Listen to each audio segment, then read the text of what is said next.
Sylvia Sanchez, saksi sa lahat ng insecurities ni Andrea Brillantes.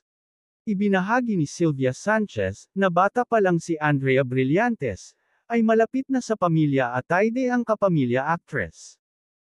Ayon kay Sylvia, 8 taong gulang pa lang si Andrea ay madalas na itong dumalaw sa bahay nila. Kaya saksi raw si Sylvia sa pinagdaanan ni Andrea sa karera nito. Sa press con proper ng senior high, ibinahagi ni Sylvia, kung paano naging malapit sa kanya si Andrea, at kung paano niya pinayuhan ang young actress sa mabigat na pinagdadaanan nito noon sa buhay. Ani Sylvia Sanchez, si Blythe kasi, ang relasyon namin, ay hindi lang sa showbiz. Blythe, ang palayaw ni Andrea sa mga malapit na kaibigan. Patuloy ni Sylvia, 8 years old siya sa Iboy, at mula 8 years old siya ay pumupunta siya sa bahay, at naging barkada niya si Jella, kaya sila naging close. Ngayon, sa sinasabi niya na nung sobrang down siya, nandun ako, nandun ang pamilya ko, nakita ko yon. Ngayon, tuwang-tuwa ako sa iyo. Kasi 'di ba, sabi ko sa iyo nak dati, maging matapang ka, kasi walang ibang tutulong sa iyo kundi sarili mo. Nandyan ang barkada, pwedeng sabihan, nandyan ang pamilya. 'Di ba, sinasabihan kita. Iiyak lang sa Diyos yung mga nararamdaman mo.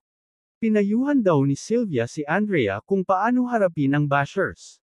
Yung mga bashers, huwag mong intindihin ang mga yan, bashers lang yan. Maganda, pangit ang gagawin mo, nandyan sila. Haters lang ang bashers, wala silang kwenta sa buhay natin. Noong bata pa raw si Andrea ay kulang daw ito ng bilib sa sarili. Dati ito, ang sinasabi niya sa sarili niya, di po ako maganda. Sinasabi ko sa kanya, nakita kita, bata ka pa lang, maganda ka. Tapos ang kumpiyansa niya sa sarili niya kulang na kulang noon. Sinasabi ko sa kanya, Blythe, maganda ka, magaling ka, matalino ka. Laban. Mayroon kasi siyang sinasabi noon na, maganda si ganon kaysa sa akin. Di totoo yun. Nakasama ko ang mga batang yun at mas maganda ka doon. Proud si Sylvia na makitang nagmature si Blythe ngayong dalaga na ito.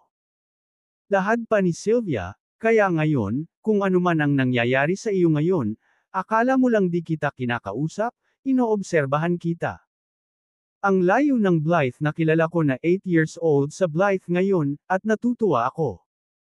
Lagi kong sasabihin sa iyo na yung lakas ng loob, tapang, tiwala sa sarili, dalhin mo yan palagi. Dagdag pa ng biteraan ng aktres, kahit ngayon na matanda ka, isang tawag mo lang sa akin, kay Gela, kay Tito Art, sa pamilya Atayde, nandun kami. Kahit anong oras, kahit tulog kami, tatakbuhin ka namin. Saka ang ikakasikat mo, ikakatagal mo sa industriya, tanging ikaw lang yun saka ang Diyos.